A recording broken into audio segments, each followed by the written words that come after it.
you're in a Zoom webinar today. India and I are the panelists or the hosts for this meeting. So you should be able to see and hear us and see all of our chats that we submit in this call. But you as attendees will have kind of some limited privileges, and we can enable them. We can enable chat functions for you individually. We can allow you to speak individually, but there's some limited controls. So we also are going to be recording this. So if there is something said or shared that you weren't able to capture really eloquently, or if your question wasn't captured really eloquently, you can refer back to it at a later video that we upload and help us understand, especially if we miss any questions. But we're going to be able to control all the functions today, and we're going to select you for unmuting at the end. But let me show you some of the controls you have for today's Zoom webinar. So unlike a typical Zoom meeting, your options are going to be a little limited today. You can see your audio settings can be adjusted on the lower left-hand corner in the audio settings button, especially if you're not being able to hear us really well. It's good to have that adjusted as well. For chat, so the chat panelists and the attendees are going to be allowed limited interactions in the chat, especially if India and I put something in there, you should be able to see it, but if you put something in there, I think it has to be approved first. You also have a Q&A button, which we really encourage you to use throughout this presentation. India and I will be monitoring it throughout the presentation, so if you have a question that comes up whenever we're talking about something, please put it in here and we'll make sure and answer it as quickly as we can. And then you also have a raise hand function. Towards the end of the meeting, I think we're going to have a big open space for Q&A. So please just raise your hand. India and I will identify you and unmute you at that time. And then this, again, is just to help make sure we keep things a little more under control. We've had some recent issues with security, so we want to be a little more just cautious here. So thanks for your patience and apologies for the limited interaction, but I think this will be a lot smoother for us going forward. Okay, so welcome to today's Bidders Conference. You're attending the Remote Access from Rural Food Banks Pilot RFP Bidders Conference. So if you're looking for something else, might be in the wrong Zoom meeting. It is October 9th, and my name is Adam, and I'll be co-leading this presentation today. But before we do introductions, we just want to have a native land acknowledgement to kick things off. So we'd like to acknowledge that we are on the traditional land of the first people of Seattle, the Duwamish people, and coastal Salish people past and present, and honor them with gratitude, the land itself, and the Duwamish tribe. If you're not familiar with land acknowledgements or are not familiar with the Duwamish tribe, you can go to this website for more information. It's very, very helpful. And so just some introductions today.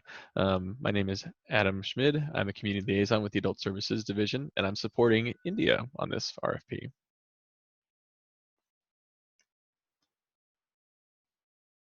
And India, you're on mute right now. There you go. Sorry, thanks for the heads up. Hi, my name is India Prettyman. I work with the Adult Services Division, and I am the lead for this RFP. And then we'll just get started with a quick overview of what we'll be doing in this bidders conference. What is the VSHSL, equity and social justice values, overview of the RFP, how to apply via Zoom grants, and then we'll do questions and answers at the end. And then back to Adam.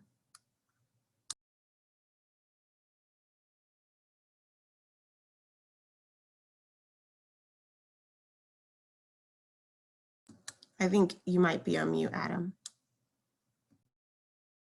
Perfect timing for my headset to die, so apologies for that. All right, so I'll go over just a little bit of background here on what is the VSHSL. 5 letters that we say a whole lot, but often we're not really sure what the origin of it is. So the VSHSL is a shorthand for Veterans, Seniors, and Human Services Levy. It's a King County property tax that was passed by the voters in 2017, and it's been active since January of 2018 and will go all the way through 2023. It provides about $60 million of annual funding each year for critical human services, health and human services investments, and it actually replaces the former Veterans and Human Services Levy. A lot of the inspiration for this investment and others was pulled from the implementation plan, which sort of lays out all the funding and what the requirements are of each proposal, and was informed by continuous community engagement. Now, the name of the levy, as it implies, supports 3 critical populations: veterans, service members and their families, seniors, persons age 55 or older and their caregivers, and vulnerable populations, which is a really wide branching definition to describe elements of vulnerability we may all experience throughout our lives. This particular investment as well is focused in one of the 5 results areas of the levy. This area it focuses on is system access and improvement. And the funding for this investment comes from the vulnerable populations third of the levy. So as that implies, we're focusing on system access and improvements for vulnerable populations in this investment. Now, beyond what the levy does, there's some guiding principles that we like to always highlight in these bidders conferences so that potential contractors and potential awardees can kind of know what we'll be looking for when we're working with somebody in a contracting phase. So we have 3 guiding principles that we carry with us, particularly when we're procuring funds or when we're contracting with partners. And that is the idea of connection. So providing connection from providers to each other and to different communities that they may or may not be really familiar with. Promoting belonging, both as a service provider and for your clients. One of our priorities is to make sure that if folks are engaging with a levy-funded provider, that they aren't just accessing that one service, but they are accessing a whole network of services funded by the levy. And we look to make sure and reflect that in our contracting process as well. And finally, we ask ourselves this question, Indy and I ask ourselves this and staff as well, what can only the VSHSL do? We recognize we aren't as large as the state or the federal government, and thus our funding has to be really specialized. So a lot of the times when we're looking at potential contractors or investments, we try to ask ourselves, what can only this small amount of funding do to make the greatest amount of impact for our community? And just one last note here, this is embedded throughout the RFP and will be embedded in the decision-making process as well. But equity and social justice is a key value or represents several key values we have here at King County. Our overarching goal is to ensure that all people, regardless of who they are and where they live, have the opportunity to thrive with full and equal access to opportunities, power, and resources. This is a simple sentence that just kind of illustrates what we're trying to hold whenever we're reviewing all applications and procuring any new services funded by the levy. So equity and social justice is really important, and you'll be asked a few questions about that in the RFP rating criteria as well. And with that, I'll hand it off to India. Nice. So I'll be reviewing the vision of the RFP and just an overall review of the RFP.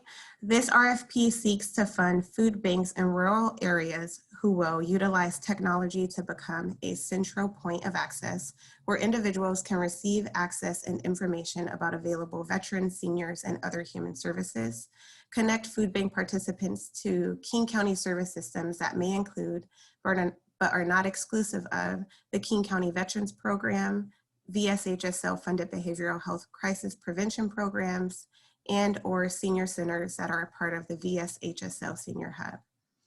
Focus populations.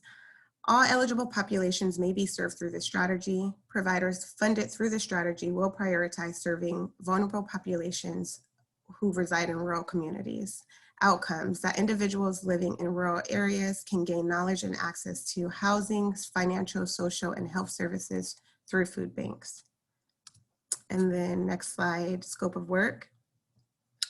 And services funded through this RFP will include, but are not limited to, the following: conducting outreach and needs assessments with food bank participants, providing information and active referrals to other regional health and human service systems, assisting with the completion and the submission of forms needed for program enrollment or eligibility, and to ensure availability of translation and or translated documents for non-English speaking clients.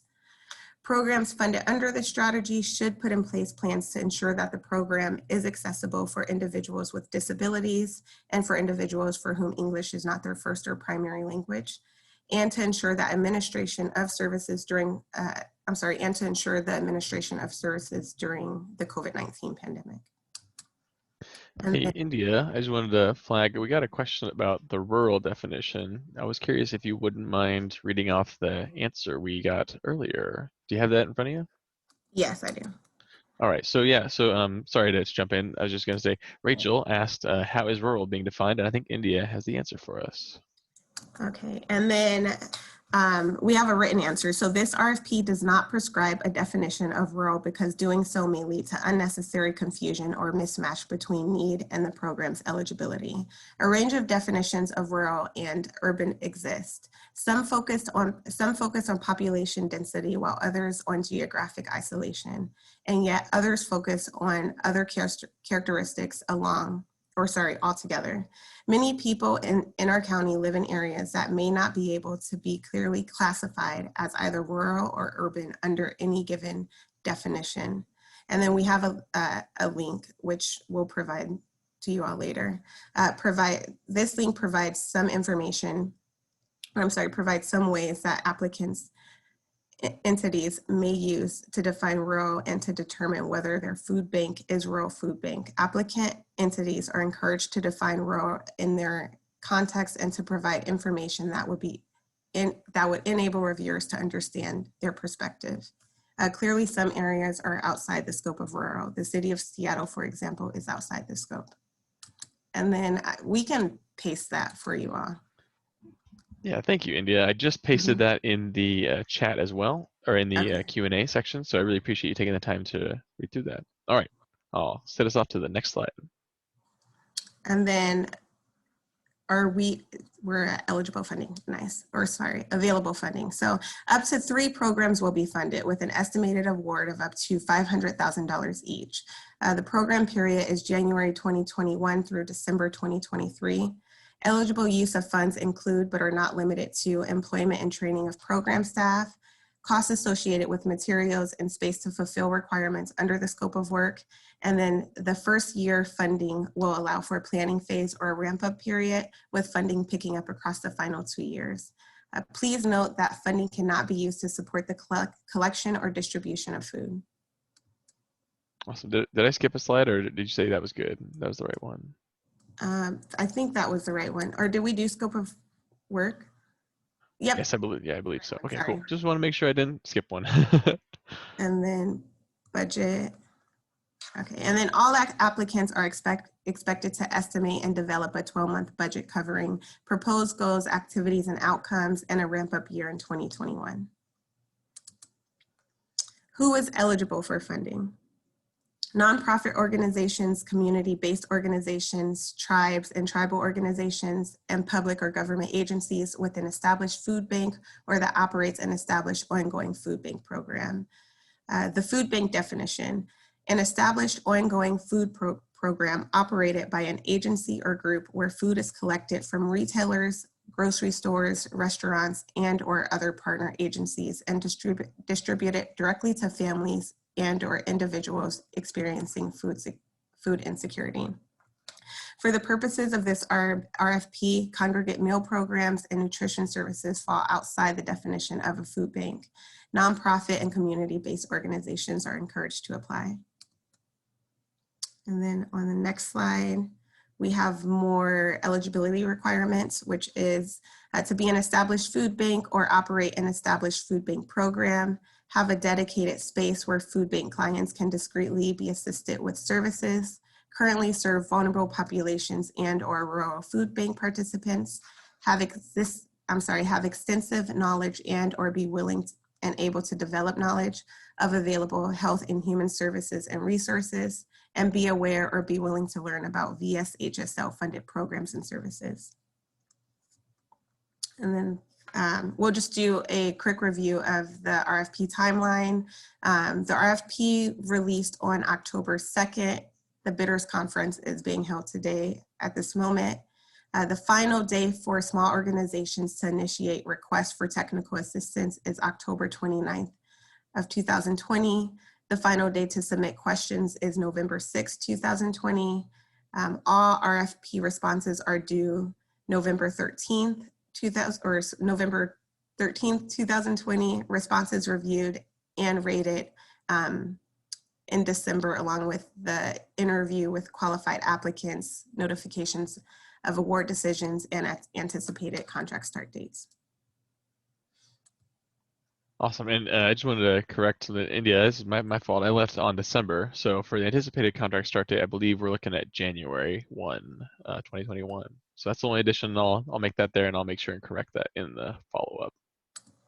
Thank you. My pleasure. All right. So thanks, India. So I'll talk a little bit about the contract requirements. So I know that this is tough without being able to jump in and ask a question, but I want to reiterate a lot of what we're sharing today in the Bidders Conference is captured in the RFP. A lot of the content that Indy and I put together here, we just pulled right from the RFP. So the information on contract requirements, this can be kind of helpful and also a little distracting, I think, whenever you're applying. But essentially, I just want to highlight that I think one of the concerns for people who are maybe never received county funding is what's the performance measurement and evaluation process like, and will you be asked to report on things that you're not comfortable with or share data that you're not comfortable with? So I just want to let you know that in the RFP, we talk a little bit about potential performance measurements and targets. But it's important to remember that if awarded, you would be working in tandem with our PME team, our performance measurement evaluation team, and we won't be providing a measurement or evaluation template onto you, but rather you are working in partnership to develop it once you're contracted.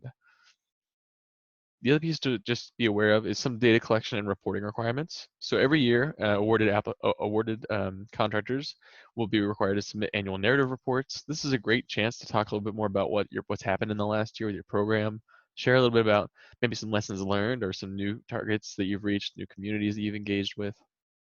We also ask that you participate in a wage survey. This is something that's also funded by the levy, but we're trying to understand and share just the wages of each of our organizations that they are supporting for their providers. This is something we heard loud and clear was needed, and there had previously been a United Way of King County study, and this is just funded specifically by the levy and asked for levy contractors. And then finally, we probably will be asking for a client satisfaction survey. This is, again, a chance where we can just have some qualitative data to see how your services are rolling out and in order to better support any programs that are new or trying to get things started and just need a little bit of feedback. And I'll just take a question here I noted here from the anonymous attendee. It says, if you're already receiving levy funding for a part of your program, are you able to apply for this for another part of our program? So if you're already receiving levy funding, you are not prohibited from applying, and you certainly would be eligible to receive funds.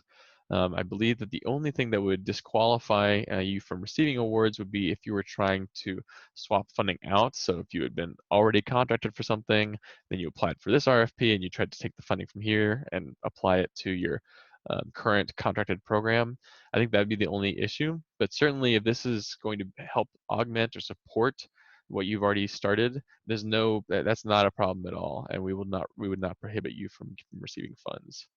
And we'll have some space at the end in our Q&A session for you to raise your hand if you want a little more clarification on that. I know it's kind of tough with the written to me answering verbally, so just let me know. But thank you for the question. Okay, so for the rating criteria, this is something that we're always kind of curious about. The rating criteria here is broken out into 4 key areas with 100 points total. I believe there's actually 5 points missing off here, but so we have 25 points for organization background and experience. Chance for you to talk about your values and approach, your experience providing services and information and access to resources. We have as well your program model. This is where you'd be able to describe how it is you plan to achieve the goals of this RFP. And particularly, we have a few callouts for particular populations we'd like to see addressed in your program model. Equity and social justice, you'll notice in here there's an organizational equity chart where we just ask for you to fill out a little bit more information about who your organization is. Budget and fiscal. India did an excellent job calling this out earlier. I just want to reiterate that we expect in this budget there to be a ramp-up period in 2021. You'll notice as well in the funding, I'll just go back to that for one moment. In the funding allocation, here we have a much decreased funding in 2021 compared to 22 and 23. That's designed, and we anticipate that would be the sort of initial planning year, and you'd be developing the program as well. So even though you may have an ongoing food program already, we know that this might be an additional new thing for you all. So we don't want to ask that on January 1st, 2021, you're already immediately providing all the services, but rather you have some build-up time, some ramp-up time. And the budget template as well reflects this sort of layout. And we ask that you just consider that whenever you're submitting your budget proposals. Okay, and then one thing I really want to encourage, this is technical assistance, and by that we usually mean application assistance. So free application support is available for all small organizations. So if you or an organization that you know is applying have fewer than 20 FTE, that's not people, they can be broken out through many different employees, but 20 FTE or full-time equivalents, and less than a $4 million operating budget in the prior fiscal year, you are eligible to receive free application assistance. It's available in attachment D of the RFP, where you can see a list of the consultants, their contact information. These people have been contracted by King County, and they're really helpful at making sure that you can help read the tea leaves of the RFP. It helps you to maybe organize your application before it gets going.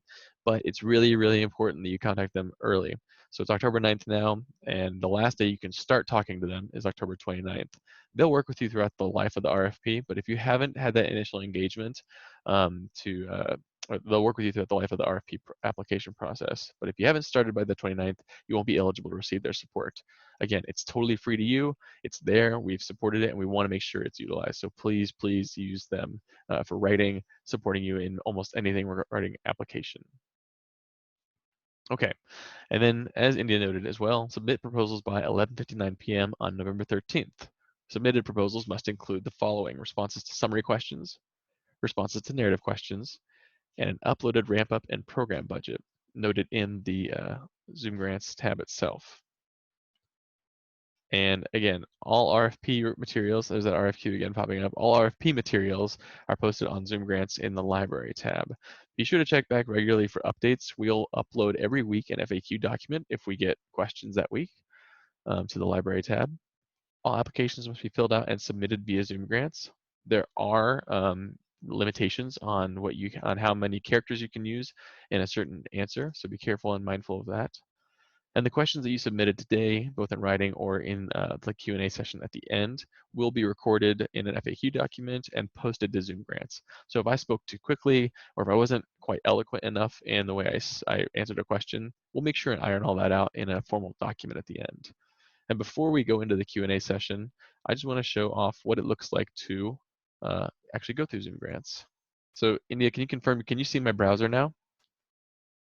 Yeah, okay. Yeah, All right, sorry about so that. okay, great. So here is the funding opportunities page for the levy. You can scroll down here and see this is an active portal in case you haven't used it very much. This is an active portal of opportunities. So as they come up, you'll see more and more rows. SS2D, Remote Access from Rural Food Bank Pilots, is the one we're talking about today. This has a little bit of detail about it. You can scroll all the way down to the bottom. And here's this link here that you may have gotten from an email that we sent out earlier. So here is the ZOOMGRANTS from the applicant side. All you'll see here at the top here are little tabs that say the description, your eligibility sections, your application requirements, the library. All of these pieces are tied into what is also in the actual RFP PDF that we've sent out. And as you scroll down, you can see, again, a lot of the same information we just went over today. But really importantly here is the library section. All of these links are actual attachment documents. You can utilize them throughout the application process, and you can see the summary questions, geographic service intent form, as well as on here to ask a little bit more about who you plan to be serving. Your narrative questions, again, as an attachment, you can download them and review them and answer them before you actually paste them into ZOOMGRANTS, et cetera, et cetera. Here is where we will also upload our FAQ documents, and we'll upload the bidders conference today after we have finished recording the video. I want to show you as well, here's the summary questions tabs. So as you go through and begin to fill out your application, you have to click on each of these tabs and it'll show new questions down below. The narrative questions here, of course, the exact same ones that we went over in the attachment as well as this bidders conference. The organizational equity chart. And finally, the required documents tab. And here as well, we ask for the geographic service intent form and the budget, which has several tabs inside of it. You can upload those here. Once you've uploaded all those and hit submit, your application is ready to go. And again, I really want to encourage use of the technical assistance providers. They are very familiar with this process and know a whole lot about just things to do to make your final application a whole lot smoother. Okay, and we can revisit that as well. So that's it for me, India. Off to you. Okay, and then I guess right now, did we already go through all the questions? Yeah, I think all the questions we've had typed have been responded to thus far. Okay. So I guess this is the open time for questions that you all may have about the RFP or the application process. Absolutely. So for folks on the phone, if you want to use that raise hand function, if you do have a question, you can also as well just type it in. But we'll be on the line here just to answer some questions.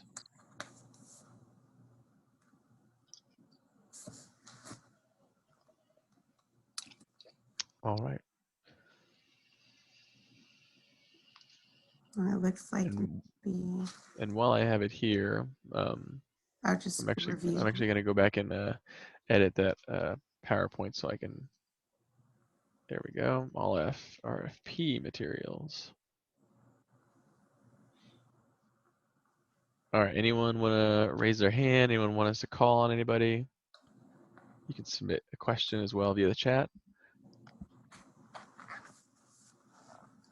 Oh yeah, and I wanted to verify, India, did you receive any other written or emailed questions prior to this bidders conference?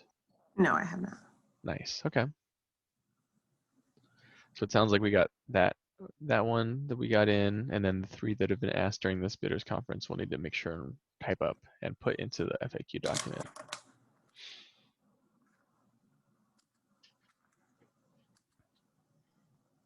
I think, okay, there was just 2 really, but 2 questions. Mm-hmm. Just somebody stating they had to leave. Mm-hmm. Okay. Okay. All right, so I'll read off this question, and then India, if you have a particular response, I'll let you respond first. So we got a question in saying, are you looking for new programs that do not work in this matter? Do you have a particular response to that, India?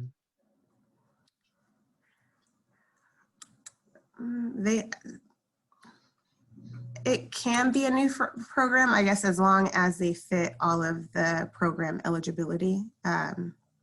The first year is a ramp up year, right? So I guess they could use that year to like establish the program and get everything in order for year 2022, which is the following year.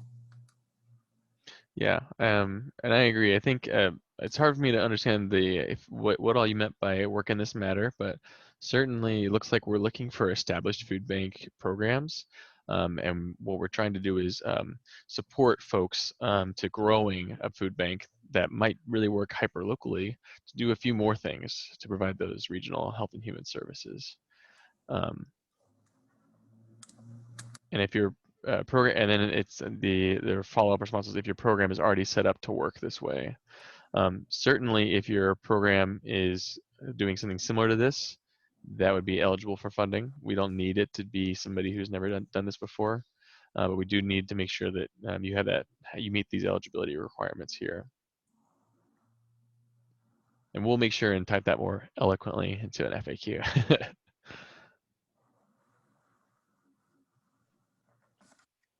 And I see Alicia, Donald, Jan, Mary Ellen. Does anyone want to speak? I have a question. Now is the time. Use that raise hand function or type more in the chat.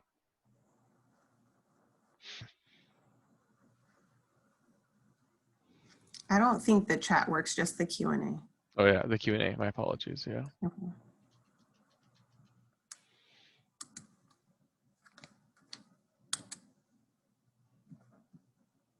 All right, going once, going twice. All right. Well, India, do you want to do a little wrap up here, and then we can close out the presentation? Yes. Can you remind me what date everybody has to submit questions about the RFP? Absolutely. So final questions must be submitted to us by November 6th. So if there is any lingering question, things that we didn't answer here, things that we feel are still left unsaid, please submit them by that time. If we get a question after November 6th, there's no guarantee that we'll answer it. I want to also say too, if you email India or contact the admin, you probably won't get a direct answer, but you'd get a link to the latest FAQ document. So if, for example, you think of something and you send India a question, she won't respond to you directly, but once we get it uploaded into an FAQ document, we'll send you the link. Okay. And with that, I think that's about it. Okay, so for any follow-up stuff, of course, you can use the Contact Admin tab in the RFP. That should generate an email right to India, or you can contact her directly at this email. Just want to say thanks for everybody for joining and for your questions today. India, you have any parting comments? Oh, thank you. All right, everyone. That'll do it for today's presentation. We're going to stop sharing the screen and close the meeting. Thanks all for joining, and don't forget to go online to check out the full RFP. Thank you.